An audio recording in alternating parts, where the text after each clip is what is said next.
Meaning, you ever been in the airport and when you don't get your flight on time, you get delayed, and you could be standing by some people and they get mad and they almost make you mad?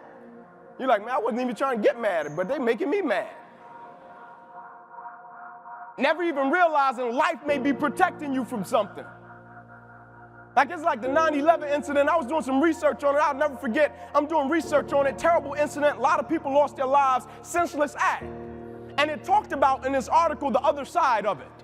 And in the other side, what they spoke about was that morning, a gentleman had to take his daughter to kindergarten, and he really wanted to get to some meetings, but because he had to take his daughter to kindergarten, he couldn't make it to the meetings on time, and so he just called out the whole day, and his wife asked him that morning, he was getting dressed, his wife said to him, can you please take our daughter to kindergarten? He said, I really need to be at these meetings.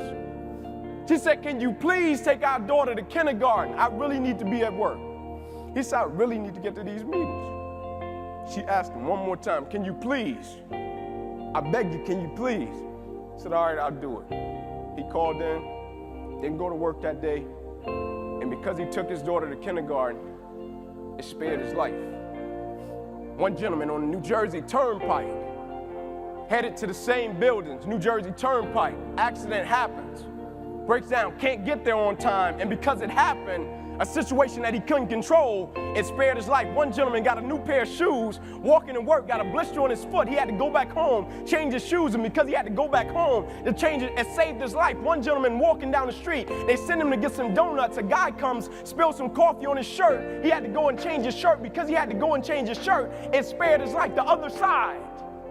Meaning things happening out of their control, and because it happened out of their control, it spared their life. Meaning at a certain point, when do we control the controllables? Attitude. When do we control the controllable? Focus. When do we control the controllables? Commitment, dedication, spirit, the energy and the passion that I bring into an environment. When do we control the controllable? I couldn't control. I got a paralyzed right arm and hand. I couldn't control my career ended. I couldn't even plan for it.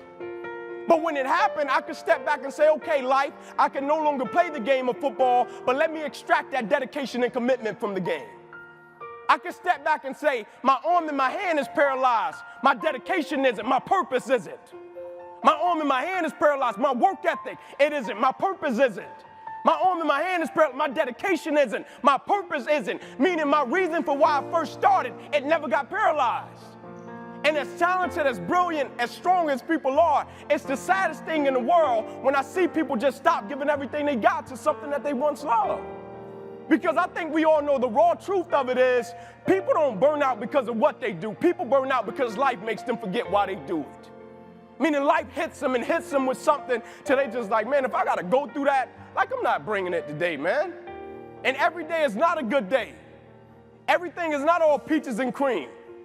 But that's why the culture is so important.